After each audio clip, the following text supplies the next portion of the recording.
تو میں یہ عرض کر رہا تھا کہ اللہ نے قرآن میں رمضان کے لیے 4 احکام خصوصیت سے بیان کرے، ایک پر اشارہ دیا ہے لیکن حدیث میں اس کی پھر وضاحت ہے۔ تو وہ 4 کام میں سب سے پہلا کام کیا ہے؟ بولو بھائی، روزہ۔ اس میں تو آپشن ہے ہی نہیں، وہ تو رکھنا ہی رکھنا ہے۔ دوسرا کام اللہ نے رمضان میں جس کا خصوصیت سے ذکر کیا ہے وہ ہے تلاوت قرآن۔ رمضان کا اور قرآن کا آپس کا بہت گہرا جوڑ ہے۔ شہر رمضان الذی انزل فیہ القرآن، فرمایا یہ وہ مہینہ ہے جس میں قرآن نازل کیا گیا، یہ وہ مہینہ ہے جس میں قرآن نازل کیا گیا۔ تو اللہ نے رمضان کا انتخاب کیا ہے قرآن کے نزول کے لیے۔ اسی وجہ سے رسول اللہ صلی اللہ علیہ وسلم نے اس مہینے میں تراویح کو مشروع کیا، تراویح کو، تاکہ اس میں قرآن پڑھا جا سکے۔ بعض جو متجددین کہہ رہے ہیں کہ تراویح کا نبی سے کوئی ثبوت نہیں ملتا، یہ جھوٹ ہے، غلط بات ہے 100%۔ تراویح سب سے پہلے کس نے پڑھی ہے؟ محمد صلی اللہ علیہ وسلم نے 3 دن پڑھ کے چھوڑ اس لیے دی کہ فرض نہ ہو جائے۔ پھر صحابہ نے ابو بکر کے دور میں ہی شروع کر دی تراویح، حضرت عمر کے دور میں نہیں شروع ہوئی ہے، یاد رکھو۔ صحابہ پھر پڑھتے رہے ہیں، نبی کے انتقال کے بعد بھی پڑھتے رہے ہیں، کیونکہ اب فرضیت کا امکان ختم ہو گیا تھا۔ حضرت عمر نے صرف اتنا کیا ہے کہ مختلف ٹولیوں میں جو پڑھ رہے تھے ان کو ایک امام پہ جمع کیا ہے، کیونکہ نبی نے جو پڑھائی تھی وہ نبی نے، آپ اکیلے امام تھے اور باقی سب لوگ مقتدی تھے، تو حضرت عمر نے ان کو نبی کے نہج پہ اس تراویح کو حضرت عمر لے کر آئے ہیں۔ اور اس کو جو نیا کام کہا وہ اس لیے کہ ابو بکر کے دور میں ایک امام پر نہیں تھے، تو اس لحاظ سے وہ نیا ہے، حضرت ابو بکر کے دور کے لحاظ سے۔ سمجھنے بات کو؟ تو بعض لوگ کہتے ہیں تراویح کا لفظ قرآن سے دکھاؤ، حدیث سے دکھاؤ۔ تراویح کا لفظ حدیث میں نہیں ہے، تراویح کی نماز حدیث میں ہے۔ تو ہم نماز کو زیادہ فوکس کرتے ہیں، ناموں میں ہمیں الجھنے کی ضرورت نہیں ہے۔ آپ اگر تراویح کو کوئی اور نام دینا چاہیں تو ہمیں کوئی پریشانی نہیں ہے، آپ اس کو صلاۃ اللیل کہہ لیں، رات کی نماز کہہ لیں، قیام رمضان کہہ لیں، تو بھی ٹھیک ہے۔ تو ناموں سے کیا ہوتا ہے؟ اور یہ تراویح ہم نے نام نہیں دیا، یہ اسلاف نے نام دیا ہے، تابعین نے نام دیا ہے تراویح کو، سمجھنے؟ یہ نام اس نماز کو کس نے دیا ہے؟ اسلاف نے، کیونکہ یہ عام تہجد سے، عام معمول سے ہٹ کے تھی، تو انہوں نے کہا اس کا نام کوئی الگ سے ہونا چاہیے۔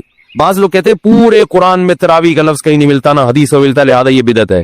بھائی نام تو بہت سی چیزوں کا نہیں ملتا، وہ عمل اگر ملتا ہے تو وہ دیکھو، نماز جو ہم پڑھتے ہیں، اس نماز کا پورے قرآن اور حدیث میں کوئی تذکرہ ملتا ہے؟ بولو نا، نماز کے لفظ کا کوئی قرآن و حدیث میں تذکرہ، بولو نا بھائی، نہیں ملتا۔ اب کوئی نماز دکھاؤ، نہیں ہے، نہیں تو ہم بھائی نماز نہیں، صلاۃ تو ہے نا۔ 5 نمازیں جو ہم پڑھتے ہیں اس عمل کا ثبوت ملتا ہے، اس کو نام ہم کچھ بھی دیتے ہیں۔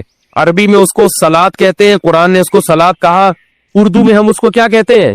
نماز کہتے ہیں۔ تو نام چینج کرنے سے کچھ نہیں ہوتا، اگر وہ عمل ہمیں مل رہا ہے تو ہم اس کو اپنی آسانی کے لیے کوئی بھی نام دے سکتے ہیں۔ اب میں کہیں تقریر کر رہا ہوں، 5 نمازیں فرض ہیں، اب کوئی جناب پروفیسر صاحب اٹھ کے کہیں گے نماز تو قرآن میں کہیں ہے ہی نہیں، تو میں کہوں یہ جو فجر ہم نے 2 رکعتیں پڑھی ہے یہ ہے یا نہیں؟ کہہ رہے یہ 2 رکعتیں تو ہیں مگر نماز نہیں ہے۔ میں نے کہا پھر کیا ہے؟ وہ کہا یہ تو صلاۃ ہے۔ وہ کہا اچھا بھائی، ناموں میں جھگڑا ہے، تم اس کو صلاۃ کہہ دو یار، ہم چونکہ اردو اسپیکنگ ہے، ہماری زبانوں پہ کیا چڑھا ہوا ہے؟ بولو نا، نماز چڑھا ہوا ہے۔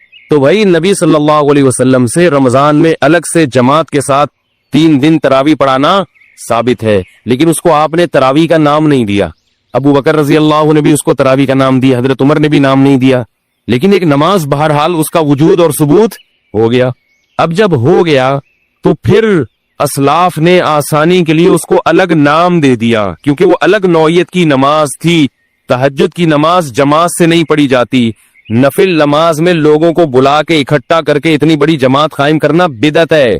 یاد رکھو، نماز میں جو کام نبی نے انفرادی کیا وہ انفرادی کرنا پڑے گا، اور جو اجتماعی کیا وہ اجتماعی کرنا پڑے گا۔ اجتماعی کو انفرادی اور انفرادی کو اجتماعی نہیں کر سکتے آپ۔ فجر کی 2 سنتیں جو نبی نے پڑھی ہے، اجتماعی پڑھی ہے یا انفرادی پڑھی ہے؟ بولو نا بھائی، انفرادی۔ اب اگر آپ کہیں میں 2 سنتیں جماعت سے پڑھوں گا، بدعت بن جائے گا کہ نہیں بن جائے گا؟ تو رمضان میں نبی صلی اللہ علیہ وسلم نے یہ جو نوافل تھے یہ جماعت سے پڑھے ہیں، جبکہ عام دنوں میں تہجد آپ صلی اللہ علیہ وسلم جماعت کا اہتمام نہیں کرتے تھے۔ اگر جماعت ہوتی بھی تو 1-2 صحابی آگے کھڑے ہو گئے۔ تبھی فقہا لکھتے ہیں کہ نفل نماز کی جماعت میں 4-5 افراد اگر اکٹھے ہوں گے تو یہ بدعت عمل کہلائے گا، کیونکہ نبی صلی اللہ علیہ وسلم نوافل میں جماعت کا اہتمام نہیں کرتے تھے۔ 1-2 آدمی ہو ٹھیک ہے، زیادہ نہیں ہو، تو اب جو تراوی میں اتنی بڑی جماعت قائم کی، اگر یہ بالکل الگ منفرد نماز نہ ہوتی تو اس میں پھر جماعت جائز نہ ہوتی، کیونکہ نبی صلی اللہ علیہ وسلم کا جو 8 رکعت معمول تھا پڑھنے کا وہ جماعت سے نہیں تھا، وہ انفرادی تھا، تو اس میں جماعت قائم کرنا کہاں سے جائز ہو گیا؟ عجیب بات ہے کہ بعض لوگ جو ہے نا وہ تراوی کی رکعتیں بخاری سے لیتے ہیں اور نبی سے لیتے ہیں، اور جماعت کہاں سے لے رہے ہیں؟ حضرت عمر سے لے رہے ہیں، اور ان دونوں کو ملا کے ایک مسئلہ بنا رہے ہیں۔ بھئی جب آپ جماعت حضرت عمر سے لے رہے ہیں تو رکعتیں بھی آپ کو کہاں سے لینی پڑیں گی؟ حضرت عمر سے لینی پڑیں گی، اور حضرت عمر نے یہ کہاں سے لی ہے؟ نبی صلی اللہ علیہ وسلم سے لی ہے۔ تو اب اگر کوئی کہنے تراوی کا لفظ دکھاؤ تو وہ نماز دکھا دو، کہ نماز ہوئی تو صلاۃ تو ہے نا، تو آپ اسے جیسے صلاۃ کو ہم اردو میں نماز کہتے ہیں، اسی طرح اسلاف نے اس مخصوص نماز کو جو رمضان میں جماعت سے پڑھی جاتی تھی، اسلاف نے اس کو تراوی کہنا شروع کر دیا۔ اگر آپ کچھ اور کہنا چاہتے ہو تو ہمیں کوئی اعتراض نہیں ہے، لیکن یہ نماز پڑھو آپ بہرحال، اور اس کو مانو۔ اور اسلاف نے اس کو تراوی کہا کیوں، یہ بھی سن لیں، کچھ اور کہہ دیتے، یہ بھی بڑی ٹیکنیکل بات ہے، نوٹ کر لیں، نوٹ، یہ بڑی خاندانی باتیں ہیں، خاندانی۔ تراوی اس لیے کہا کہ اسلاف جو تابعین تبع تابعین جب یہ نماز پڑھتے تھے تو ان کا معمول تھا کہ 4 رکعتوں کے بعد آرام کرتے تھے، تھوڑا سا وقفہ کرتے تھے، تھکاوٹ دور کرتے تھے۔ کتنی رکعتوں کے بعد؟ 4 رکعت۔ تو اب 4 رکعتوں کے بعد ریسٹ، عربی میں ریسٹ کو استراحہ کہتے ہیں۔ کیا کہتے ہیں؟ استراحت ہوتا ہے نا، جلسہ استراحہ، استراحت۔ استراحہ اصل میں تھا استرواح، اور اس کے جو اصل حروف ہے نا وہ را، واو اور ہا ہے، را، اسی سے مروحہ ہے، پنکھا، مروحہ، را واو ہا آ رہا ہے نا۔ پنکھا کیا کرتا ہے؟ ہوا پھینک کے آپ کو راحت دیتا ہے، بشرطے کہ چل رہا ہو۔ کوئی اے سی والوں کی تو کوشش ہوتی ہے کہ نہ دے، اگر پنکھا چل رہا ہو تو آپ کو کیا دے گا؟ راحت دے گا، اور آپ کی طرف بھی ہو، ورنہ دوسرے والے کو دے گا، آپ کو ٹینشن دے گا۔ تو راحت سے نکلا یہ لفظ، صحیح ہے نا؟ تو ترویحہ، ترویحہ راحت پہنچانے والی چیز، تو 4 رکعتوں کے کو کیا کہا جاتا تھا؟ ترویحہ، کیونکہ اس کے بعد وہ کیا کرتے تھے؟ راحت حاصل کرتے تھے۔ کیا حاصل کرتے تھے 4 رکعتوں کے بعد؟ راحت۔ اب ذرا بات سمجھنا، ترویحتن کی جمع ہے تراویح، ترویحتن کی جمع کیا ہے؟ تراویح۔ عربی میں جمع کم سے کم 3 افراد پہ بولی جاتی ہے، 2 کے لیے عربی میں الگ صیغہ ہے۔ دیکھو، رجل 1 آدمی، رجلانی 2 آدمی، رجال 2 سے زیادہ۔ رجل کیا ہوا؟ روزہ کیوں لگ رہا ہے آپ کو؟ ہمارا بھی روزہ ہے بھائی، بولے نا ذرا۔ رجل ہمارے بھی روزہ ہے، اب ہمارے سامنے یہ نہ بتائیں گے صرف آپ کو روزہ لگتا ہے، سب مسلمان ہیں۔ رجل 1 آدمی، رجلانی 2 آدمی، رجال بہت سارے، یعنی 2 سے زیادہ، وہ کہیں کچھ بھی ہو سکتے۔ ترویحتن 1 ترویحہ یعنی 4 رکعتیں، ترویحتانی 2 ترویحیں یعنی 8 رکعتیں، تراویح 8 سے زیادہ۔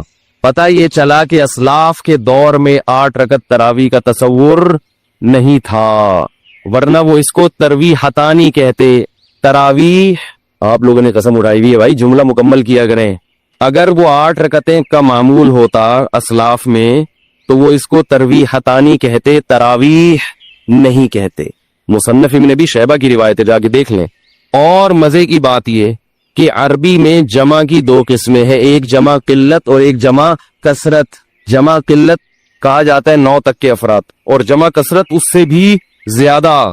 تو تراویح کا مطلب 3 ترویحوں سے زیادہ، 12 رکعتوں کو بھی نہیں کہہ سکتے آپ، الا یہ کہ اس میں تسامح سے کام لیں، ورنہ اصل کیا ہے کہ تراویح کا مطلب بہت سارے ترویحیں، بہت سارے ترویحیں۔ تو اس لیے کم سے کم تراویح کی مقدار، یعنی اس لفظ جو ہے نا یہ کم سے کم جن افراد پہ صادق آ رہا ہے وہ 12 رکعتیں کم سے کم، اور یہ لفظ بتا رہے ہیں کہ وہ 12 سے بھی زیادہ ہے۔ تو یہ لفظ خود انکار کر رہا ہے کہ تراویح 8 رکعتیں نہیں ہو سکتی، یہ اسلاف، ورنہ اس کو یہ نام نہ دیتے۔ رہی وہ حدیث موطا امام مالک کی کہ جس میں آتا ہے کہ حضرت عمر نے 8 رکعتیں اور 3 وتر پڑھائے، وہ حدیث ضعیف ہے۔ اب میں اس کی سند میں جاؤں گا تو ٹائم لگے گا، گل ویلے دی تے پھل موسم دا والی بات کر لوں آپ کے سامنے، بھئی بات شارٹ مختصر ہو اور سمجھ میں آ جائے۔ اس حدیث، وہ موطا امام مالک کس کی کتاب ہے؟ پورا نام بتا رہا ہوں، موطا امام مالک، یہ کس کی کتاب ہے؟ یہ تو ایسے پھر بھی نہیں بتا رہے یار آپ لوگ، یہ تو ایسے ہی ہو گیا جیسے ایک وہ تھا، ایک وہ بیٹھا ہوا تھا وہ پہلے زمانے میں سیٹ چیلے، وہ اتنی گرو ہوتا تھا نا، اس کا ایک چیلا ہوتا تھا، ہے چیلا، تو جو چیلا تھا نا وہ بڑا مالدار تھا، اور گرو کیا تھا؟ غریب بیچارہ، ظاہر ہے اس کا نوکر تھا۔ ہمارے حضرت اس پہ یہ واقعہ اس پہ سنایا کرتے تھے کہ ہر مالدار آدمی کی عقل نہیں ہوتی، بعض دفعہ بیوقوفوں کو اللہ دولت زیادہ دے دیتا ہے، بلکہ زیادہ تر ایسا ہی ہو جاتا ہے، ٹھیک ہے نا، اللہ اپنی قدرت دکھاتا ہے۔ تو اور اگر اللہ یہ اصول بناتے کہ جس کے پاس پیسہ ہو تو اس کے پاس، جس کے پاس عقل زیادہ ہو پیسہ بھی ہوگا، تو بیوقوف تو بھوکے مر جاتے بےچارے۔ تو کیا ہے کہ عجیب حساب ہے کہ بعض دفعہ عقل بالکل نہیں ہوتی، پیسہ بہت ہوتا ہے۔ تو اس پہ حضرت یہ واقعہ سناتے تھے کہ وہ ایک چیلا تھا، بڑا مالدار تھا، اس کا ایک نوکر تھا۔ تو چیلے نے اپنے نوکر سے کہا، گرو سے کہا کہ مجھ سے وہ حضرت پنجابی میں سناتے تھے، بڑا مزہ آتا تھا، مجھے وہ پوری پنجابی اس طرح آتی نہیں ہے، تو میں کچھ اردو کچھ پنجابی کا تڑکا لگانے کی تھوڑی سی کوشش کروں گا، کیونکہ اس لطیفے کا پنجابی میں ہی مزہ ہے۔ جو لطیفہ جس زبان میں بنا ہو وہ اسی میں سننے میں مزہ آتا ہے، وہ کسی اور زبان میں جب ترجمہ ہوگا تو اس بیچارے کی لطیفے کی ایسی کی تیسی ہو جاتی۔ تو حضرت اس پہ سنایا کرتے تھے کہ وہ گرو نے اس سے پوچھا، بلکہ وہ سرائکی میں ہے، کہ اپنے نوکر سے کہا کہ مجھ سے کوئی پہیلی پوچھو، لیکن یہ بتا دو اگر مجھے اس کا جواب نہ آیا نا تو تیری ٹھکائی لگاؤں گا میں۔ یعنی اپنے نوکر سے خود ہی اپنی ذہانت کا امتحان بھی لے رہا ہے، اور پھر یہ بھی ڈر ہے کہیں فیل ہو کے میں بیوقوف ہونا میرا ثابت نہ ہو جائے۔ تو کہہ رہا ہے کہ اگر مجھے اس کا جواب نہیں آیا نا، مجھ سے حل نہیں ہوئی، تو میں تجھے چھوڑوں گا نہیں۔ اور وہ بیچارہ پریشان، یہیں سے بیوقوفی شروع ہو گئی نا۔ اب وہ کہہ رہا ہے کہ یار سوچ کے کوئی ایسی پہیلی لے کر آؤ بہت ہی آسان ہو، بہت آسان ہو، جس کا جواب آ جائے۔ تو اب اس نے پہلی پوچھی کہ حضور بتاؤ کہ ایک جانور ہے تے پونچھ گھمیندی ہے، گھمیندی پنجابی کا لفظ ہے، سرائکی کا لفظ ہے، سرائکی ہے نا، تو سرائکی میں یہ لطیفہ، پونچھ گھمیندی ہے، چولہے کے گرد گھومتی ہے، یعنی ایک جانور ہے جو اکثر چولہے کے گرد گھومتا ہے اور دم ہلاتی ہے رہتی ہے، صحیح ہے نا۔ اور مزید آسان کرنے کے لیے بولے میاؤں میاؤں کرندی ہے۔ اب تو بات ہی حل ہو گئی نا، ایک جانور ہے جو گھر میں رہتا ہے، دم ہلاتا ہے اور اکثر چولہے کے گرد گھومتا ہے اور میاؤں میاؤں کرتا ہے، بوجھو کی ہے، بتاؤ بھائی کون سا جانور ہے۔ اب وہ سوچ میں پڑ گیا، اب وہ کیا ہو رہا ہے، کافی دیر سوچنے کے بعد بولتا ہے کوکیڑ، مرغا۔ اب یہ نوکر نے بولا میری تو آئی شامت، اگر میں بولوں غلط ہے، بڑا ہوشیار تھا۔ اس نوکر نے بولا حضور لگتا ہے کسی نے دسیا ہے، یہ اتنا مشکل پہیلی کا جو آپ جواب لے کر آئے ہو، یہ لگتا ہے کسی نے آپ کے کان میں چپکے سے بتایا ہے۔ وہ بڑے فخر سے کہتا ہے اوئے عقل جی دوڑ ہے، عقل جی، یہ کیا ہے؟ عقل جی دوڑ ہے، عقل کی دوڑ ہے بھائی، کوئی بتا نہیں رہا ہم کو۔ تو میں آپ سے پوچھ رہا ہوں موطا امام مالک کس کی کتاب ہے؟ آپ کہیں پتہ ہی نہیں، تو نام تو لے رہا ہوں امام مالک کی۔ یہ تو ایسے ہی ہو گیا جیسے ایک امتحان میں سوال آیا، پہلے محمد بن قاسم کا پورا تذکرہ تھا کہ اس نے ہندوستان پہ 17 حملے کیے اور یہ کیا اور وہ کیا، آخر میں بچوں سے سوالات تھے، کیونکہ وہ بچے اتنے نالائق تھے، آج کل جیسے اسکولوں کے ہوتے ہیں کہ وہ استاذ پیپر اتنا آسان بناتے ہیں پھر بھی پاس نہیں ہوتے۔ تو اب استاذ نے تنگ آ کے جو پیپر بنایا نا وہ یہ تھا، پہلا سوال تھا محمود غزنوی نے ہندوستان پہ 17 کیا کیے؟ محمود غزنوی نے ہندوستان پہ 17 کیا کیے؟ حملے کیے ظاہر ہے۔ دوسرا سوال یہ تھا محمود غزنوی نے کس ملک پہ 17 حملے کیے؟ یہ دوسرا سوال ہے۔ تیسرا سوال ہے محمود کس شخص نے ہندوستان پہ 17 حملے کیے؟ یہ 3 سوال ہیں اور ان 3 میں ایک کرنا ہے، 2 اختیاری ہیں، ٹھیک ہے نا، کمپلسری صرف ایک ہی سوال ہے۔ بچے پھر بھی فیل ہو جاتے ہیں، وہ پھرے دیکھ رہے ہوتے ہیں جو لے کر آئے نا یار اس میں کہاں لکھا ہوا ہے۔ تو دیکھو کہاں کتنا آپ لوگوں نے پریشان کر دیا، اگر آپ اسی وقت جواب دے دیتے امام مالک کی ہے تو پھر مسئلہ یہ اتنے 2 واقعات آپ کو اتنے حسین واقعات سننے کو نہ ملتے۔ تو موطا امام مالک میں یہ حدیث ہے کہ حضرت عمر نے 8 رکعتیں اور 3 وتر پڑھائے تھے۔ تو موطا امام مالک کس کی کتاب ہے؟ امام مالک کی۔ امام مالک میں خود اس حدیث کو نہیں لیا ہے، یہ ضعیف ہے۔ اگر یہ صحیح ہوتی تو جو اس کا مؤلف ہے سب سے پہلے وہ اس کو فالو کرتا نا۔ خود امام مالک کا یہ مذہب نہیں ہے کہ تراویح 8 رکعتیں ہیں، خود انہوں نے اس کو فالو نہیں کیا، سمجھ رہے ہو بات کو؟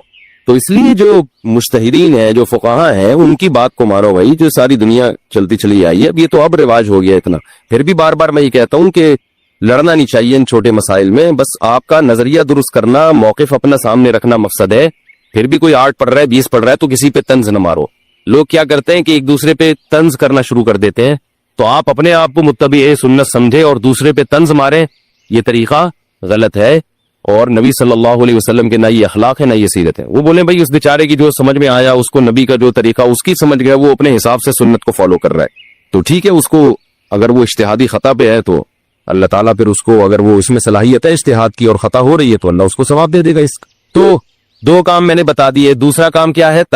تلاوت, اور اسی کے لیے نبی صلی اللہ علیہ وسلم نے تراویح کو مشروع قرار دیا. پھر آپ صلی اللہ علیہ وسلم حضرت جبریل کے ساتھ رمضان میں قرآن کا دور کیا کرتے تھے, تو اس لیے رمضان میں رات کو تراویح بھی پڑھنی چاہیے اور دن میں بھی تلاوت کا اہتمام کرنا چاہیے.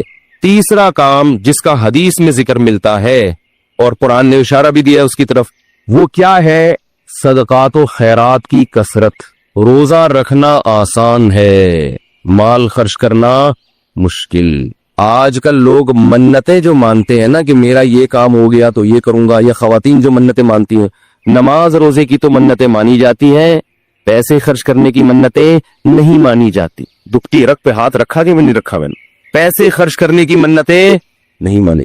پیسوں سے ہمیں بہت محبت ہے, اور اللہ نے جہاں نماز کا ذکر کیا وہاں مال خرچ کرنے کا ذکر ساتھ ساتھ کیا. اس سے پتہ چلتا ہے کہ اللہ کو کنجوس نمازی پسند نہیں ہے. تو ہم اس نوٹ سے دل نہ لگائیں, اس پراپرٹی سے دل نہ لگائیں, رکھیں, مگر ساتھ ساتھ اللہ کی راہ میں خرچ بھی کیا کریں. آپ کو پتا ہے کہ پہلے صوفیاء کرام کی جو خانقاہ ہوتی تھی, آج کل چند ایک کو چھوڑ کے اچھے لوگ بھی ہیں تصوف میں الحمدللہ, انہی کی برکت سے آج یہ دین قائم ہے. ہم بھی اسی تصوف کے سلسلے سے جڑے ہوئے ایک نالائق ہیں جو آج یہاں بیٹھ کے ٹوٹا پوٹا دین کا کام کر رہے ہیں.